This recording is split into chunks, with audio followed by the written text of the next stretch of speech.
first, real quick, triangle choke, triangle strangle, Sankaku, because of the G hardness.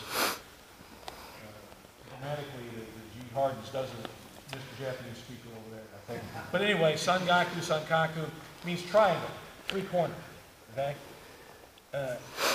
Jime means to squeeze or press together, compress, choke, okay? So that's what it means. So there you have a little bit of the reasoning behind the name of it. It does make a lot of sense. All right. Again, you don't have to do it just from one or two positions. You can come from a variety of positions of control. This one is when your opponent is on elbows and knees. I don't like to fight in the guard too much. I don't want to lay on my back if I can avoid it. And if I do, I want to get to the top or roll with a juji or something. So I want to get off my back.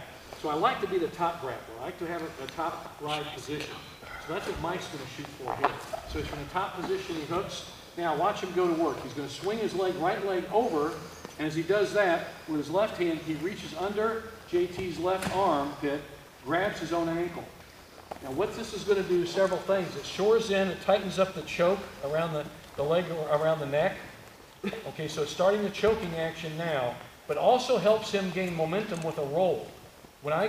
Rolling helps gain momentum and pressure into the choke. So that's what he's going to do here. So see how he stepped over? Now watch him just kind of roll over to his right. As he comes over, he finishes it, and there's the tap out. You go to sleep? Good. Don't go to sleep. No. All right, good. All right. So, now watch. Let's talk about setting this up. He's doing some things realistically that we need to make sure everybody gets on the same page. Will you start again?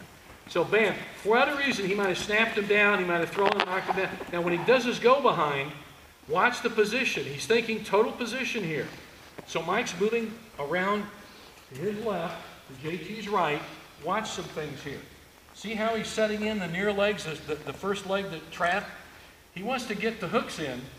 He wants to dominate here, so he's got to keep him there. He doesn't want the guy to sit out, because JT might sit out and get away. He doesn't want that to happen. So he's going to dig that first foot in there to get a hook in to start gaining some control. So start controlling as soon as you possibly can. Here he is here. Okay, get the position. Now he jumps, he hooks. Now he's got both hooks in for this point. Now he steps over and grabs. So he had an initial hook. He had a little more anchor type hooking action with the left leg. Now he starts the choking action. He reaches under. As he rolls over his right side and shoulder, he keeps pulling on that ankle, and he finishes. You do not have to roll under your back. Often you'll roll under your right hip. That is sufficient to really pull that in nice and tight. Yeah, scoot around it so everybody can see. See how he's rolling that way? And he can swing over, and he fits it just neatly into the back of his knee, and there's the triangle. Okay? You notice he's got a trap. He doesn't have to do all kinds of goofy things with his arms. He's controlling really well by the positioning. Okay? One more time. On the top, hook, hook, step. He rolls, and he creates a nice rolling. That rolling action is really getting the choke in place well. Tell you when I first saw a similar thing like this, one of our guys at the U.S. Open, John and I were coaching mat side. One of our American guys, our U.S. athletes, got choked by a French guy named Bozo. Imagine being choked. The guy was choked out too. Imagine being choked out by a guy named Bozo. And it was a Frenchman. Nothing wrong with France. I don't want to insult. But so a Frenchman named Bozo choked out one of our top guys. I thought, John and I said, what the hell? How'd that happen? So we played around with it. So we came up with stuff like this. So I thought it was kind of an interesting way to. It's a good story, and it's a true story. So there you got it. Okay. Anybody need to see this again? Are we good?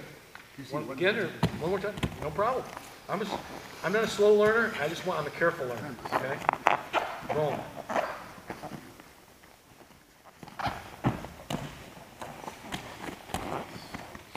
Let's also look at another thing Mike does really well here. Start again, big guy. Look, if you're changing position on the mat, let's just diverge a little bit here. Look at this. He's got control points. Remember, a old coach of mine named Rene Pomerel said everything's a handle. Everything's a handle. So here's a handle. He's got a belt on, use it. If he didn't have a belt on, he'd be pushing on it for controlling. But look at this. He's pushing the bottom man's head down with control. He's not allowing, JT wants to posture up and get out. He's not letting that happen, okay? So you've got to exert control. Show him who's boss right from the start. Bam. Now as he starts to move, now he starts to set, okay? So all these little things make big things happen. And the big thing is I want him to tap out for that choke. He does. We good? Let's give it a shot.